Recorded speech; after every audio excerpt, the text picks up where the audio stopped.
Oh,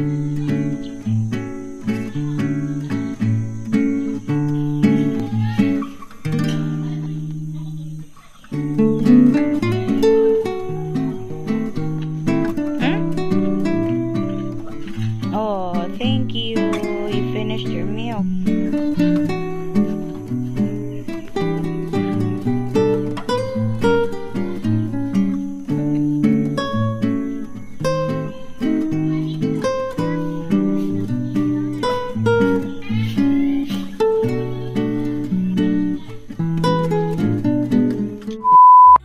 Hey guys, I'm back for another video. Tingnan nyo naman itong cobra fur namin na talagang sinira ng sobrang init. So summer na summer and ito yung epekto sa kanya.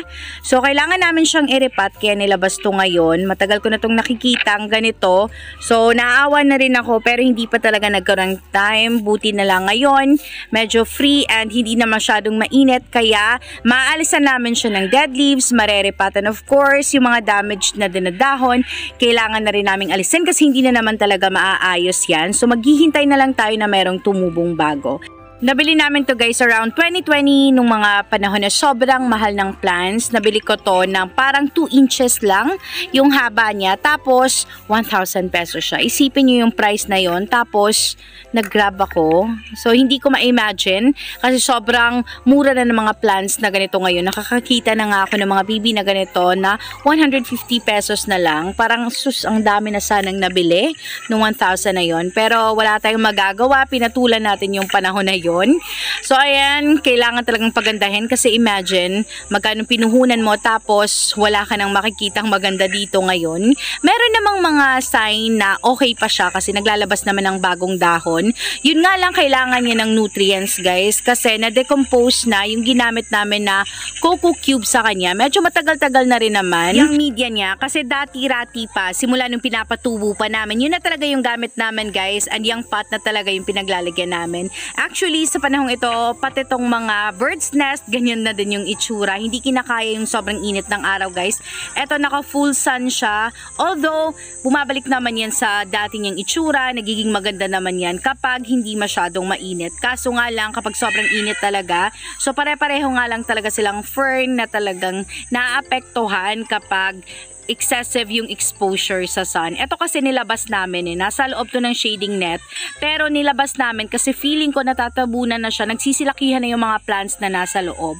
Yun pala, hindi niya kakayanin yung sobrang init ng araw. As in, nasisikatan lang siya guys. Hindi naman directly kasi nakalagay pa rin naman siya sa shading net, pero talagang natatamaan siya ng init kapag around 1 PM, 2 PM, naging ganyan yung itsura niya. Tingnan niyo yung loob Wala na rin kasi siyang support system guys. Usually yung mga ferns, diba, tumutubo somewhere na merong mga kahoy, yung mga malalamig.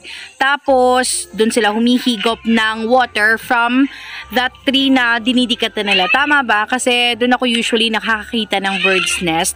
Tapos, eto nilagay namin sa pot. Tapos, yung pinagkukunan niya ng moisture, yung pinagkukunan niya ng water, which is the coconut cubes, talagang wala nang maibibigay sa kanya kasi decomposed na. Kaya siguro, sobrang grabe yung naging epekto sa kanya. Siguro kung nung mga time na bagong ripat pa to guys, tapos medyo nalagay dito and nasanay siya sa labas, hindi ganyan kagrabe yung epekto sa kanya. So wala siyang support system ngayon, kaya sirang-sira yung itsura niya. So magre-ripat talaga kami. Buti na lang at meron pa rin kaming nakukuha dito. So ayun, ito na yung mga tira-tirang potting media na meron kami. Hindi na po kami gagamit ng coco cubes kasi wala kaming mga coconut husk ngayon. So wala tayong magagawa dyan. We are going to use what is available. So, ito, malamig naman yan guys. And medyo moist pa siya kasi nanggaling siya sa loob ng sako. So, yan. Ito yung paglalagyan namin sa kanya. So, nag-change na rin kami ng pot. Masyadong mababaw yung pot para sa kanya, guys. So, ito, gumamit kami ng medyo malalim-lalim. And I hope makaka-recover siya. Kasi, nasasayangan talaga ako sa kanya. Kaya naman pinipilit ko na ipaalala na yung cobra fern kailangan talagang i-rescue. Kasi naghihingalo ngayon. Sa ganyang itsura niya, buti na nga lang merong lumabas dito na bagong dahon. Pero, kung titingnan mo talaga yung mga luma, guys, kawawang-kawawa siya. I hope kahit bago tong gamit namin na media sa kanya kasi yung nakasanayan naman talaga niya is yung coconut cubes maging okay pa din siya and makarecover. So, yun lang naman talaga yung pinagpipray ko dito ngayon kasi talagang nakakasad yung itsura niya. So, nakita nyo naman kung ano yung itsura niya kanina, ang daming patay na dahon. Parang nagiging kulay silver tapos nagiging manipes na nabubutas. So, yun yung itsura ng pagkakasunog niya. I think sunog yung dahilan kung bakit naging ganun siya. Even yung mga plants dito guys na talagang kinakaya naman yung excessive na exposure sa sun, talagang nahihirapan pa din. Pati yung mga bougainvilleas namin, talagang nalalanta pa rin. So, hindi talaga tolerable yung init ng araw. Ngayong mga panahon na to, compared dun sa mga previous years siguro, kasi grabe, kahit umaga pa, talagang grabe, nararamdaman mo na yung init ng araw. Kaya nga, we are constantly reminded to stay hydrated all the time para maiwasan yung heat stroke, yung sunburn, kasi grabe na talaga. Ewan ko if it's also an effect of that climate change, pero yun guys, nafe-feel talaga natin, and I'm sure mas grabe yung init na mararamdaman sa mga cities kasi nga mainit na dito sa amin na meron pa kaming nakikitang kahoy, how much more dun sa mga areas na napapalibutan ng concrete guys. Since nagsimula na rin naman kaming mag-repot, so why not include the others as well? Kasi napapansin ko guys, nagde-decrease yung level ng media sa loob ng pot. Sabi ni Gerald, nagko-compress daw habang tumatagal. So, yun na nga, kailangan naming mag-add. Yung iba nga, papalitan. Just like this Birkin guys, alam nyo na sobrang mahal ito nung bagong labas pa lang. Kaya nga hindi ko alam kung bakit nauto ako ng mga panahon na yon. Tapos makikita mo sobrang mura na lang ngayon. So, yun na, wala na tayong magagawa dyan kasi pinasok na natin ang pinagdaanan na natin. Alam ko maraming mga plantitang nakaka-relate dyan. Yung mga bumibili ng plants noong mga time na sobrang mahal pa. Tapos ngayon, wala magagawa, nga na lang. Pero if you really love plants, nako, kahit hindi na siya uso, sabihin pa ba nilang hindi na uso, yun, mag-aalaga at mag-aalaga pa rin tayo. Bibili at bibili pa rin. Lalo na ngayon na medyo affordable na yung iba. Yung mga wishlist natin na feeling natin hanggang tingin na lang, kayang-kaya na. Hindi naman kayang-kaya, but at least bearable na yung price niya. So, isasali ko na lang din to guys. Hindi ko alam kung Soxom ba siya, pero binigay lang siya sa akin. Nag-decrease kasi yung level ng media niya. So, feeling ko yung reason niya, kasi merong mga palaka dito, yung mga yung mga palakang maliliit, tapos gumagawa ng butas, and dun tumitira sa loob ng butas guys. Ewan ko kung ganyan din ba sa inyo, pero dito kasi sa amin ang daming ganyan. Tapos, sila yung parang nag-uubos ng media. Kaya naman kailangan naming mag-fill in, magdagdag ng mas marami-rami pa. Kasi syempre wala na mapagkukunang nutrients. Nakikita ko na yung roots, guys. Gandang-ganda pa naman ako dito. Kasi, yun nga, nung Odette na wala yung ganito ko, parang naubos nung time ni Odette yung Soxom ko. Hindi siya Soxom, I think, pero basta at least magkasing kulay sila, happy na ako doon. It doesn't matter if magkaiba sila ng pangalan, magkaiba sila ng type, but I still love this. Comment down below if you know the exact ID, guys. Nagagandahan pa din ako sa kanya, kulay pink siya. Tapos meron pang ibang pots doon, I think kukunin ko na lang din para madagdagan na rin ng soil, guys. Syempre, since nagkaroon tayo ng time, ang tagal kong hinintay na magkaroon kami ng time na ganito, na magdagdag lang ng mga soil, kasi yung iba meron na ngang maraming mga tumutubong damo. So kukuha pa ako, which is this one, the Morodocloc, guys, side out on a version, kasi meron namang darker nito. Siya kasi more on white, yung sa kapatid ko more on green. Nakukuha niya ako dun sa pot na meron siya, kaso nga lang wala pa rin akong time. Yun nga lang, problema yun. Kaya eto lang muna yung meron ako ngayon, but I do hope to get that version of this na more on green. So, yun, maganda pa rin naman siya, guys. Meron lang siyang part na sunog ba yan? Basta, expose kasi siya sa sun, guys, lalo na kapag mga 2 PM, around that time. Still mainit pa din ng mga panahong yan. Pero at least yung mga aglonemas na meron ako, they are thriving well dun sa area na pinaglalagyan ko sa kanila. So, kahit medyo mainit, during afternoon, nagta-thrive pa din sila. Ito nga lang, at maraming tumutubong mga damo-damo, guys.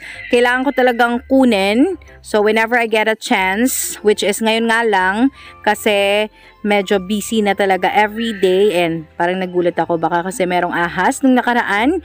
Meron namang nakitang ahas si Gerald dito. Ganyan talaga. So, this is our black cardinal and our Popeye, guys. Update ko lang. Ito yung mga pinapagaling namin sa ICU. Kasi nga, hindi pa sila okay nung dumating sa amin. So, eto din, pati yung red cardinal namin, mag-a-add din kami ng media guys, kasi lumilitaw na yung mga aerial roots niya.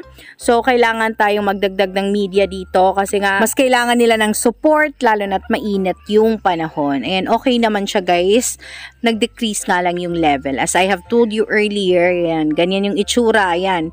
So, punong-puno yan nung tinanim namin. Tapos ngayon, ayan, bumababa na talaga yung level. So, ganun din ba yung sa inyo? I think sa lahat. So, gamit kasi namin dito, wala ding soil. Medyo na-decompose na rin yung ibang part ng mix namin. Kaya siguro ganyan. But I really love this plant, guys. So, eto lang yung mga maipapakita namin sa video. Although, meron pa kaming ibang ireripat. Masyado na kasi nga haba, guys. Ngayon lang talaga kami nagkaroon ng time. And I'm so glad na hindi na masyadong mainit. So, we started at around 3:30 p.m. 3 or 4. Maybe past 4 para hindi na talaga nakakasakit ng ulo yung init ng araw. So, I'm so happy that we made it today. Yan, this is for today's video. Papakita ko na lang din yung iba kasi ibabalik ko na talaga itong Morodocloc. Lalagay ko na ulit sa pinaglalagyan niya. Merong separate areas yung mga aglonemas guys. So, dito sa part na medyo tinatamaan talaga ng init ng araw. But I'm glad to say that they are thriving really well. So, ayan. Tinanggal na rin namin yung part na medyo may sunog. Wala, kawawa naman tong legacy ko guys. Merong mga part na talagang namatay yung dahon. And meron pa siyang flower guys. I think I might need to remove it. And yun, aalisin ko nga siya. So ayoko sa kanya ngayon. Okay naman yung tubo niya. I think wala namang problema. Meron nga lang namatay na dahon sa pinakababang part. Which I think are the old leaves. So pwede nating alisin yan. And binalik ko na rin to. So dahil medyo patagilid yung tubo niya, ihaharap ko siya sa likod para bumalik siya sa pagharap dito sa gilid para at least balance lang.